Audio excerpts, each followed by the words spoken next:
I have a son that has not spoken to me in a couple, 3 years. And I sort of miss the little guy. But I practice wishing him the best and feeling the best for him, feeling he's on his path, he's on his way, he's learning. All of those things, but they feel like not enough to you, we know. So tell us, is it his choice or someone else's? I think it's his. He feels I was never there for him. And I don't understand that, but that's what I'm told he feels. So anyway, that's the condition that currently exists. So the question is, this is a big question. It's an important question. The answer is easy, especially given what you've been hearing us talking about. But the question is, can you hold him as your object of attention and muster good feelings? Or every time you think about him, do you just miss him? No, I can muster good feelings. And what do you think your practice has been? I've been practicing. Because you see, here's the final test in this examination of this situation.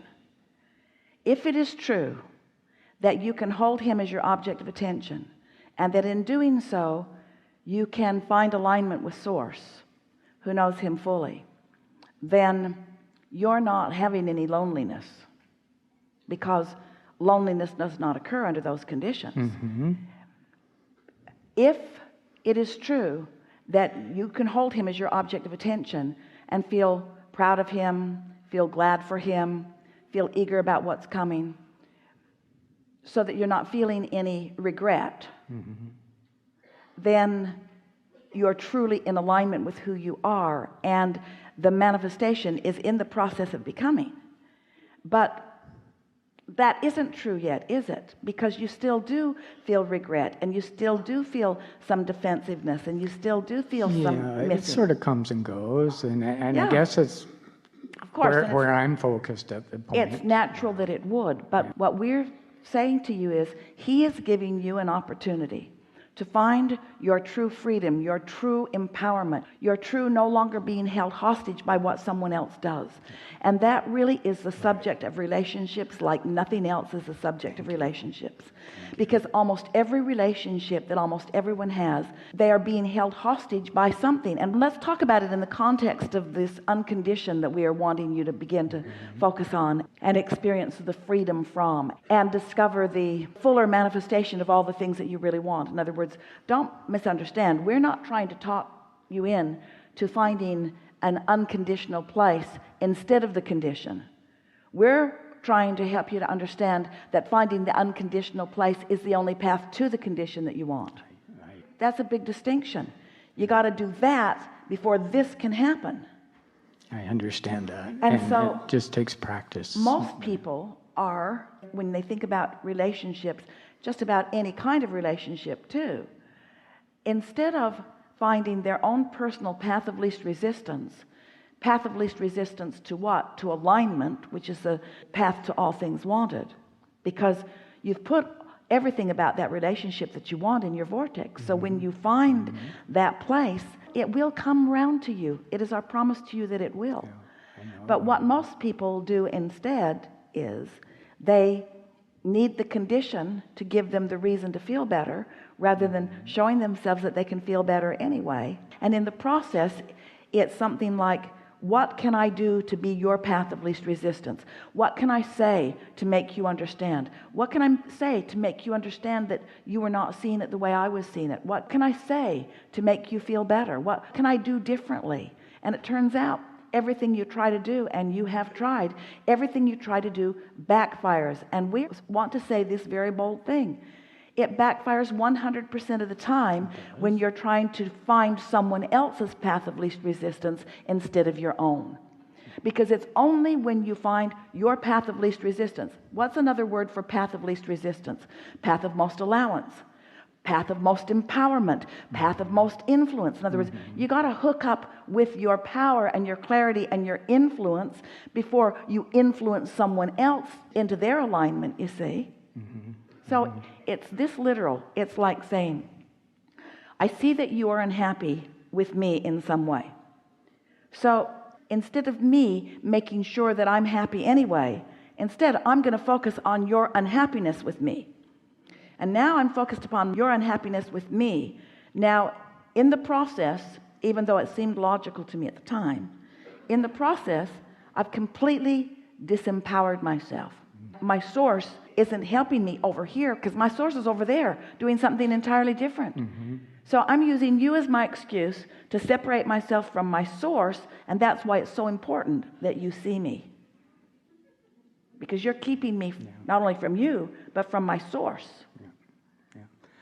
Feel how screwy that is? I do. I do. So what you want to say, not right out loud and not to him, don't send him a letter or an email or anything. Just say to yourself, this has not been working well for either one of us. So I'm freeing both of us from this unworkable plan. I've done that. And I'm going to find my appreciation for you, which I can do easily. I'm going to find my pride for you, which is really easy. I'm going to forgive myself, which is not so easy, but I'm going to do it. I'm going to stop beating up on either one of us for what isn't working. And I'm going to revel in the aspects of my life that are working, and I'm going to come back into my alignment, back into my clarity, back into my attraction power, and I'm going to join my source in the calling of you into this relationship. And depending upon how resistant you are, you'll come or you won't come, but I'll be free of my own resistance. And when you're free of your own resistance, usually they come right in, because you don't even see the blockage. It's sort of like saying to someone, I'm over here and you're over there, and I want you to come over here. And they look over at you, they're not that interested. And so you puff yourself up and you get as big as you can be, and you say, yoo-hoo, I'm over here. See the path? I'm going to just throw these barricades on the path for you to climb over. I'm over here, but climb over all of our history and climb over it all and come over here. And they're over there thinking, you got to be kidding. I don't want to climb over any stuff, but what if you're over here in your vortex and they're over there, and you say, hey, I'm over here. And instead of obstacles that you've thrown on the trail, there's just this bright, beautiful, good feeling, compelling, delicious trail.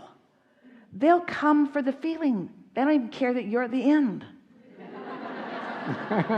In other words, that's how it works. I see that. I feel that. And really good. And yeah, I feel like I've been practicing, and it's working, and I'm growing, and all of this is a very common thing. So people will come to us, as you are, and they will want to seize the opportunity of visiting with someone who really does know the path to what they want. And instead of taking the easiest path, which you started to do as you were talking about the things that were working, bang, bang, bang, they take the thing that is the most resistant in their life, and that's what they want to spend this airtime on. And then what you get back from us is completely annoying. We don't think that you want to spend any airtime on that. I agree. Any airtime on that. Any airtime on that. Your airtime is so precious, and there is so much wonder that can be done with it. And why squander it on something that doesn't work? And don't misunderstand, we're not saying the relationship's not important, and we're not saying that it doesn't have the probability of reconciliation. We're not saying any of that. We're just saying you can't get there the way you're going about it. And you know better. I do. All right, get out.